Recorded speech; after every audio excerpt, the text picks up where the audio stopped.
Boa noite, amigos. É um prazer estarmos juntos aqui nesta noite. Eu queria convidá-los para juntos fazermos uma reflexão sobre tudo que representou esta pandemia, seus efeitos sobre o planeta inteiro, sobre a humanidade inteira, sempre dentro da ótica da doutrina espírita. Em primeiro lugar, nós precisamos considerar que nós já estávamos vivendo num mundo que se encontrava em crise. Crise existencial, uma crise do homem, um conflito interior. Que, claro, evidentemente, provocava conflitos exteriores. À medida que o homem estava em desequilíbrio, desencontrado de si próprio, vivendo ansiedade, vivendo uma busca por algo que ele não conseguia definir o que era, para, de alguma forma, aplacar aquele vazio interior que ele estava sentindo. E o que nós estávamos observando em toda a humanidade era um homem perdido em si mesmo. Como consequência disso, as doenças, os transtornos mentais, depressão, se tornando uma verdadeira pandemia, segundo a própria OMS.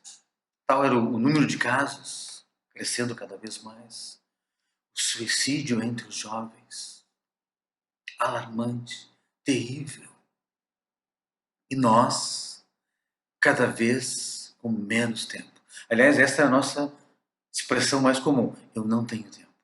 Não tenho tempo para nada, não tenho tempo para mim, eu não tenho tempo para ninguém. Nós corríamos, corríamos. E muitas vezes, quando chegávamos em casa, para convivermos com as pessoas que nós amamos, cada um pegava o seu tablet, o seu smartphone e caía num universo virtual, e a família ficava cada vez mais distante, abrindo um espaço, um verdadeiro abismo entre as relações, especialmente pais e filhos. Isso trazendo prejuízos enormes para toda a coletividade. Precisava vir alguma coisa muito forte que nos fizesse parar. Não é que veio? Chegou a tal da Covid. Começou ali de leve, lá na China. Parecia que era algo distante. A gente, não, isso não vai chegar aqui. Mas aí saiu da China, foi para a Europa. Quando na Itália começaram aquelas cenas de horror, as UTIs lotadas, médicos escolhendo quem vai viver, quem vai morrer. A inesquecível cena dos caminhões transportando corpos. 600, 700, 800 mortes ao dia para um país do tamanho da Itália. Bom, aí o pânico se estabeleceu. Tempos depois, da Europa, chegava na América e então finalmente aqui no Brasil. Quando nós nos aproximamos ali pela segunda quinzena de março, os primeiros casos, os primeiros sustos, e nós entramos no pânico, entramos na quarentena, no isolamento, e passamos a viver uma experiência que nós nunca tínhamos vivido antes. Num primeiro momento, um choque, uma surpresa, ninguém sabia lidar com aquilo. O home office passou a ser uma prática bastante comum. Para a rua, somente os essenciais, ou aqueles que não tinham a opção de fazer de casa o seu trabalho. Muita gente se isolou, especialmente as pessoas com mais idade, os avós, os pais. E os primeiros dias, as primeiras semanas, tudo era novidade, ainda que as notícias no mundo lá fora nos amedrontassem muito. Mas se passou o primeiro mês, depois a marca dos 60 dias, E o que parecia que ia ser curto prazo começou a nos desesperar, porque a gente já não via mais prazo. E a gente olhava para o mundo e eram os casos, eram as mortes diárias. E a doença crescendo no Brasil, os conflitos ideológicos. Sai para a rua, não sai para a rua. Que tipo de isolamento vertical, horizontal, paralelo, oblíquo? Nós nos dividimos, brigamos muito, sem saber exatamente que caminho e que rumo tomar. A própria ciência, batendo cabeça às vezes, ora era um caminho, não, depois não, isso não resolve, vamos para o outro lado. E isso, claro, nos deixando cada vez mais inseguros. E nós mergulhamos nesse processo que nos trouxe experiências muito interessantes. O convívio diário e intenso dos casais, que até pouco tempo mal se viam em casa. E a oportunidade, especialmente para os pais, de poderem passar o dia inteiro com seus filhos. Que pai, que mãe não sonhava com isso? Poder passar o dia inteiro com os filhos. Oh, coisa boa! Um sonho! Mas daqui a pouco o sonho vira pesadelo, porque tá o pai no home office, a mãe no outro computador trabalhando e passa um filho correndo, o cachorro tá latindo, o outro filho menor tá correndo derrubando as coisas, caos total. O filho adolescente não consegue fazer a conexão com a escola, a internet não funciona, a banda não é larga, caiu o sinal, todos desesperados. Passamos a viver uma nova experiência, mas uma oportunidade de estarmos juntos como nunca, o dia inteirinho juntos. Que tem coisas boas e teve muitos momentos bons, mas representava a chance e a oportunidade do conflito a qualquer momento, a qualquer instante. Não importando se ao lado estivesse acontecendo um call, uma tele-reunião, não tinha hora para crise, não tinha hora para o cano estourar no meio do trabalho. Muita confusão. Nós mergulhamos nessa pandemia, olhando lá para fora o mundo, pensando naqueles que tinham que estar na rua, que tinham que pegar o ônibus lotado, com as janelas nem sempre bem abertas. Custou um pouco para as máscaras engrenarem, para que todo mundo seguisse esse protocolo. Mas enfim, aí vem a grande pergunta. A humanidade inteira se fez essa pergunta. Por que isso está acontecendo? Por que isso está acontecendo? É uma guerra biológica? É um ataque? Foi um acidente, um grande azar? Qual a resposta da doutrina espírita? Está lá no livro dos Espíritos. Não é que Allan Kardec fez essa pergunta para a espiritualidade superior? É só abrir o livrinho, pergunta 737. Agora observem como Kardec faz essa pergunta aos espíritos superiores, como ele redige o texto dessa pergunta. Pergunta 737. Com que fim Deus fere a humanidade com flagelos terríveis? Olhem a dor dessa pergunta, a entonação, a carga de emoção. É uma pergunta dolorida. Com que fim Deus fere a humanidade com esses flagelos? É assim que Kardec via esses flagelos. É assim que nós, nessa nossa experiência humana, enxergamos esses eventos como flagelos terríveis. E nós queremos saber por que Deus? Por que tu estás nos ferindo com esses flagelos. Porque é assim que nós nos sentimos, pobres vítimas, sendo Deus o responsável por tudo que nos acontece. Qual foi a resposta sábia, precisa dos espíritos superiores? Deus assim o faz para apressar o aperfeiçoamento da Terra e transformá-la num mundo de regeneração. Simples assim. Para apressar o aperfeiçoamento da humanidade.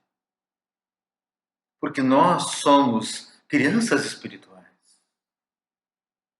E nós estamos numa fase em que a gente só se mexe, só se motiva, só sai ali do erro, do pecado, se vier o papai e a mamãe e der uma palmadinha na bundinha e diz: filho, não faz. Puxa a orelhinha, bota de castigo, bota no cantinho para pensar. Nós somos crianças espirituais. Então o papai tem que vir e nos dar aquele corretivo, com muito amor, com muito carinho. Mas a gente só se mexe quando enfrenta esses flagelos terríveis. E vocês sabem o que mais está escrito lá no livro dos Espíritos, ou no livro dos Espíritas? Para não deixar dúvida, não deixar pedra sobre pedra nessa resposta. Para que se faça em alguns anos o avanço que poderia demorar séculos. Está lá, gente.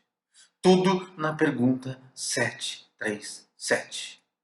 Abra o seu livro dos Espíritos e leia na íntegra a explicação e a causa do porquê nós estamos vivendo essa experiência.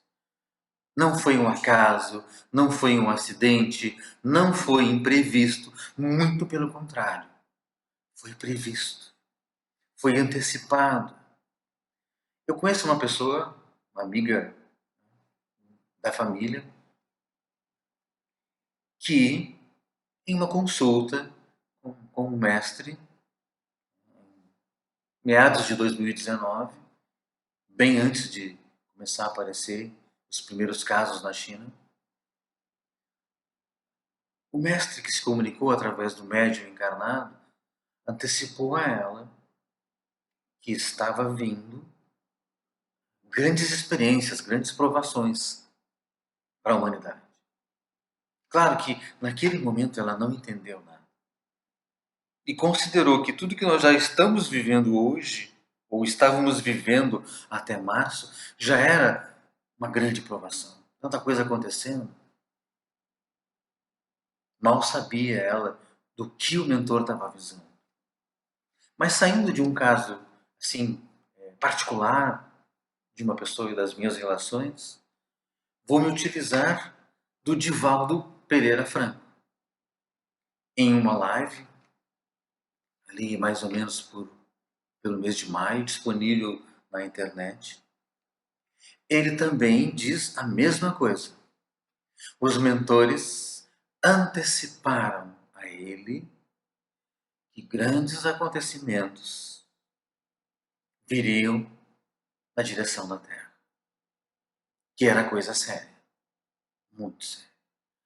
Tão séria, segundo Divaldo, que os espíritos contaram a ele que o clarim tocou em nosso lar. Só vai entender essa minha frase quem leu o livro Nosso Lar.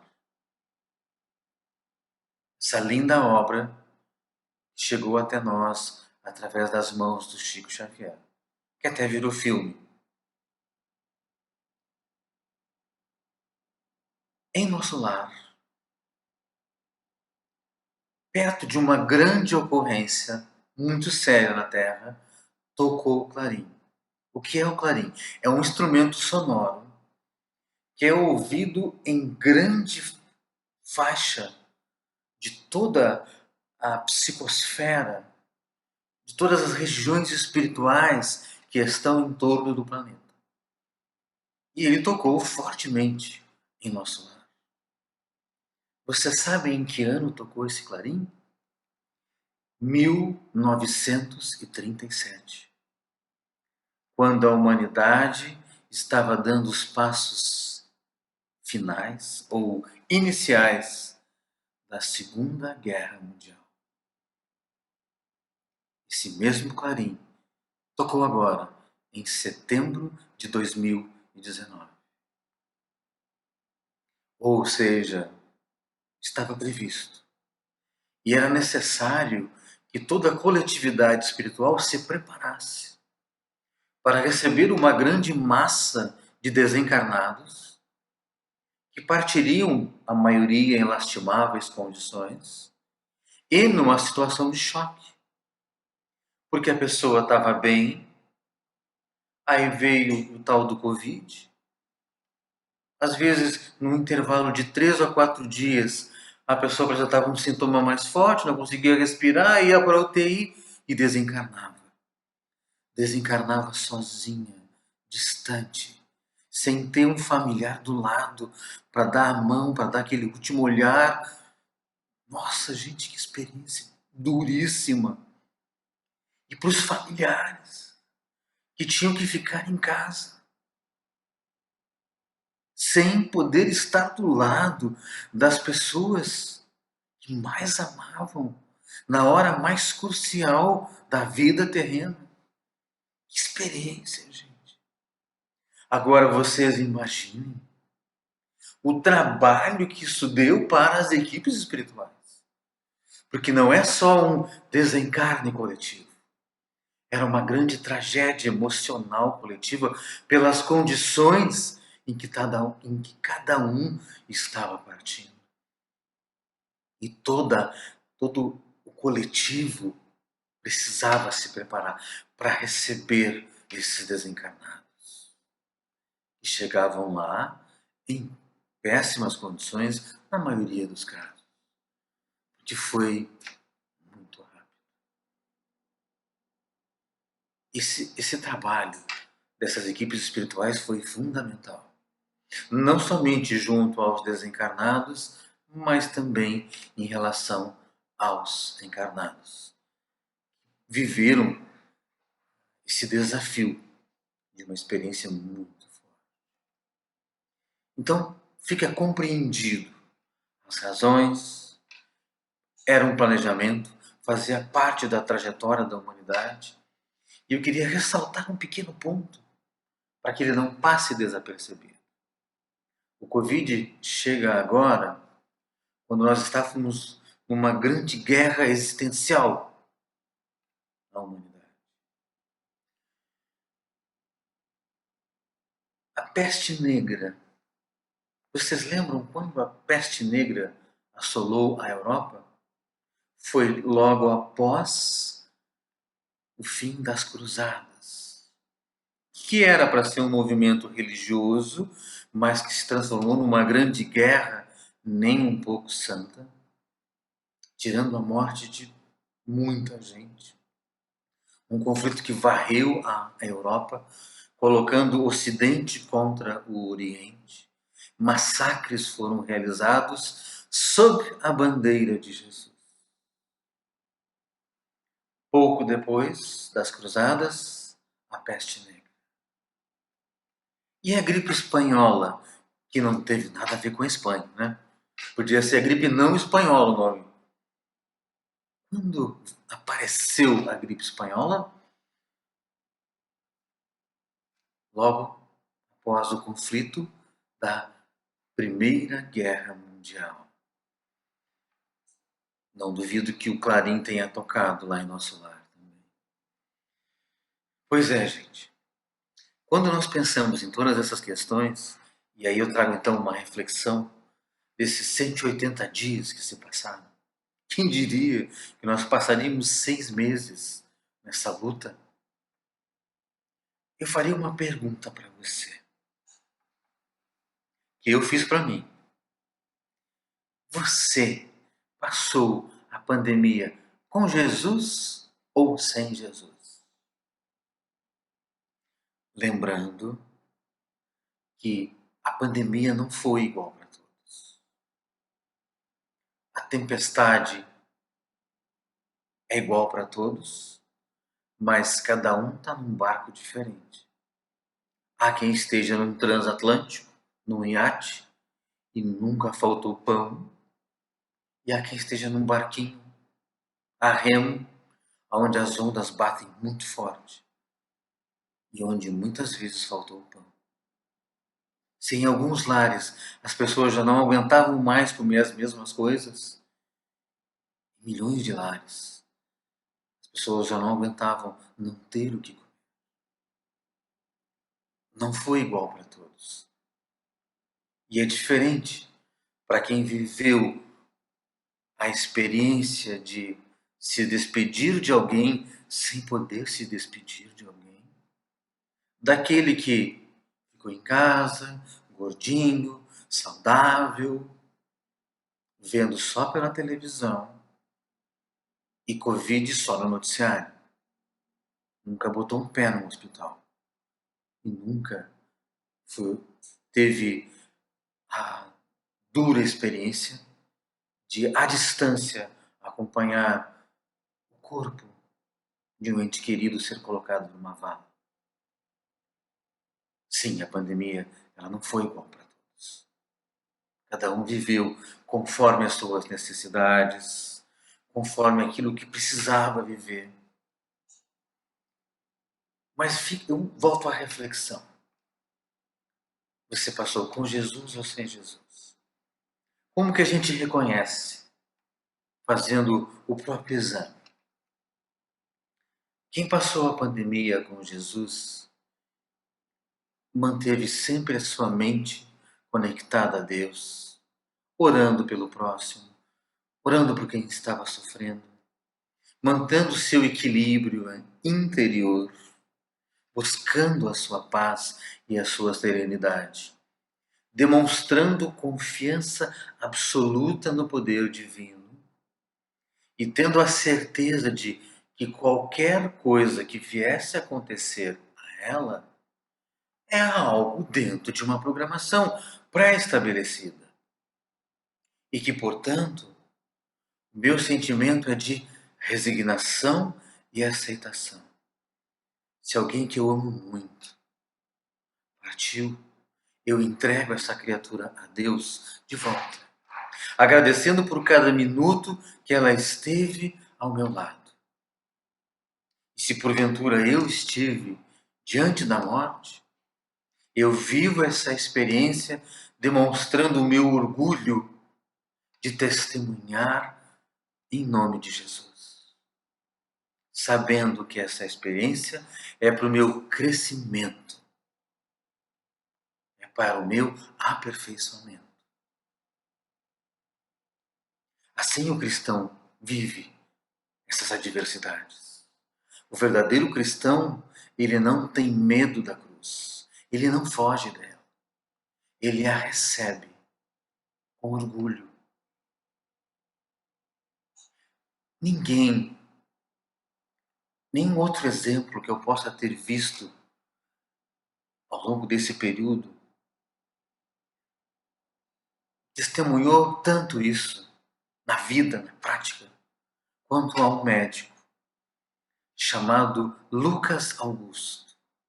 Olha o nome desse doutor, Lucas Augusto. E ainda por cima ele é Augusto. Vocês sabem o que quer dizer essa palavra, Augusto. Pois o Lucas Augusto, aos 32 anos, alcançou o posto de neurocirurgião destacado dentro do meio médico. Ele participou inclusive, daquela cirurgia que separou duas siamesas ligadas pela cabeça.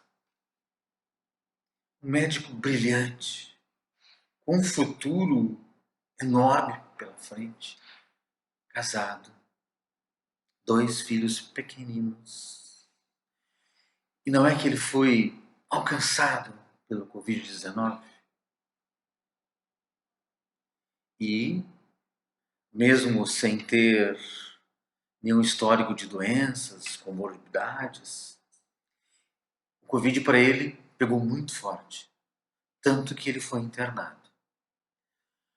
Quando a situação ficou mais grave, ele foi ao Twitter e escreveu o seguinte, eu vou ler para vocês.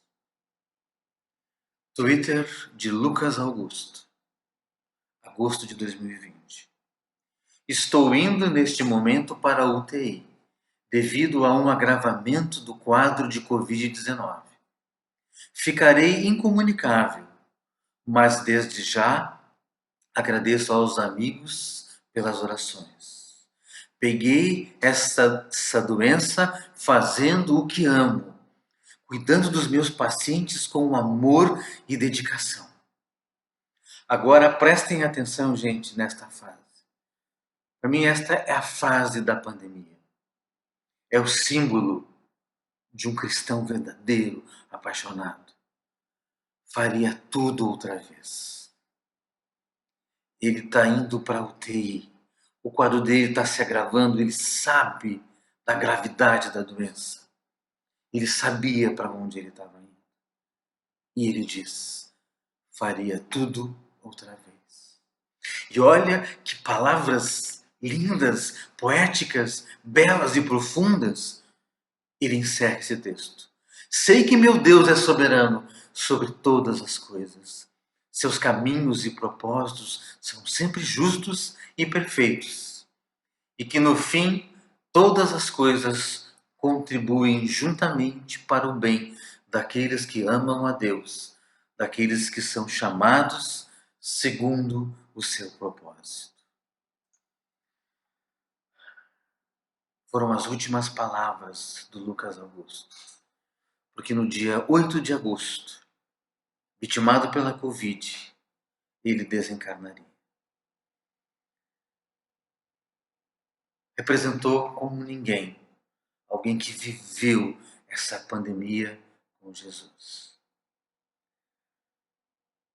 Agora, para aqueles que não puderam se ligar, se conectar a Jesus, a pandemia foram 6 meses de medo, de sofrimento, de angústia, de depressão, de crises, de adoecer de outras coisas por conta do estresse. Então a pessoa vivia num dilema. Ela rezava para Deus. Pelo amor de Deus, Senhor, eu não quero pegar Covid. Mas se eu pegar, que seja levinha. Mas se não for levinha, que eu fique em casa. Não vá para o hospital. Mas se eu for para o hospital, eu não vá para a UTI. Bom, mas se eu for para a UTI, que eu não entube. Mas se eu entubar, eu não desencarno. E se eu não desencarnar, eu não deixe sequelas. Nós ficávamos negociando no medo. Nos colocamos embaixo da cama, escondidos. Cada vez que ouvíamos a porta bater. Ah, se fosse o Covid batendo na minha porta. Quem não tem um amparo numa fé, num Deus maior, as dores se abatem de maneira muito mais intensa, porque a criatura não tem no que se agarrar. O que poderá dar a ela forças e esperanças, senão um Deus de amor? Que explique todas essas experiências difíceis, flagelos, são importantes para o nosso despertamento, para o nosso amadurecimento.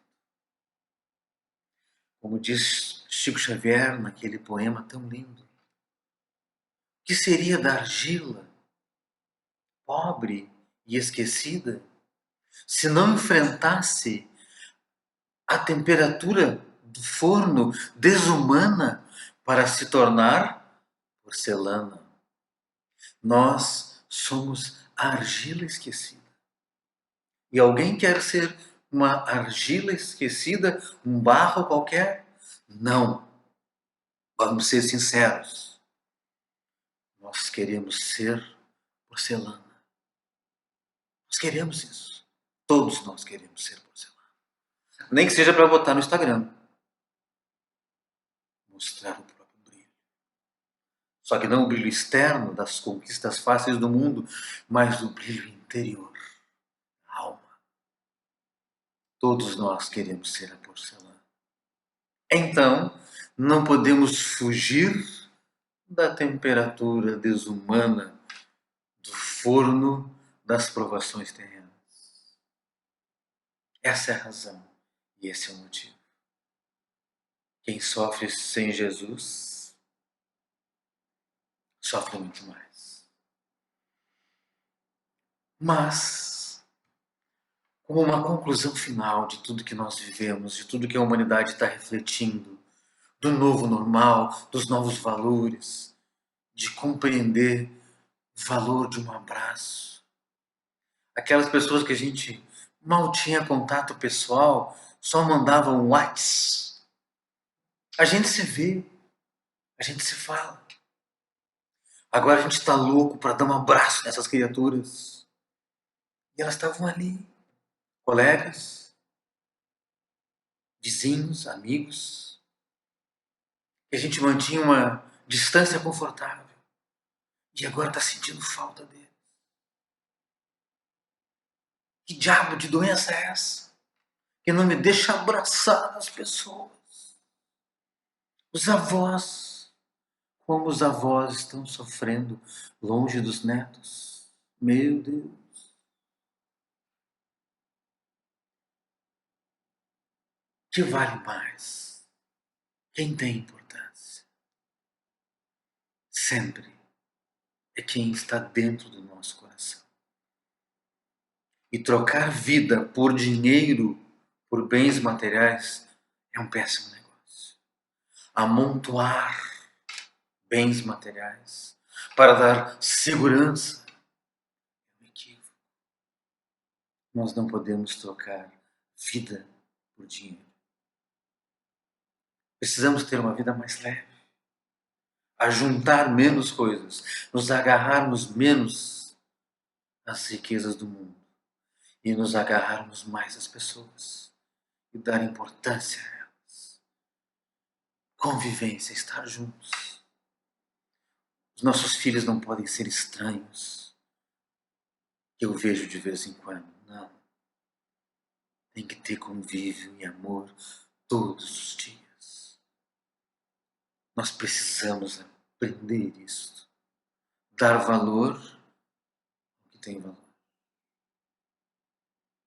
E acima de tudo, darmos a demonstração da nossa cristandade, da nossa fé e da nossa confiança absoluta nesse Deus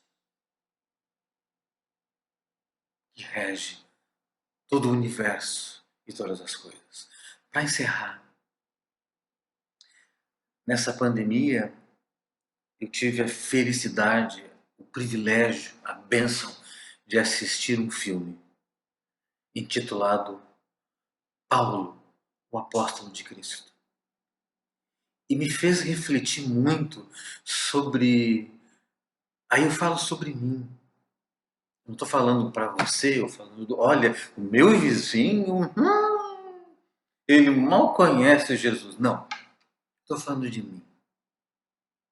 Não estou falando para julgar ou criticar. Estou falando de mim.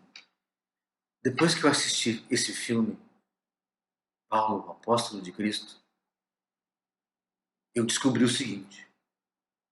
Jesus, para mim, eu gosto muito dele. Tenho uma admiração enorme pela história dele. Acho incrível o que ele fez. Nossa, puxa, Jesus, Deus parou por aí. Na verdade, eu não faço 1% do que ele ensinou. Eu não vivo 1% do que aqueles apóstolos testemunharam. Vejam esse filme. Eu queria destacar uma cena para vocês. Óbvio, não vou contar todo o filme, muito menos o fim do filme, né? Mais uma cena. Um dos seguidores mais próximos de Paulo fazia visitas diárias à cadeia onde Paulo estava preso, aguardando um julgamento, cujo resultado já se sabia. Paulo, assim como os cristãos, levaram a culpa do incêndio em Roma e Nero queria a cabeça. Cortem as cabeças, dizia Nero. A perseguição ficou muito acirrada naquela época para os cristãos.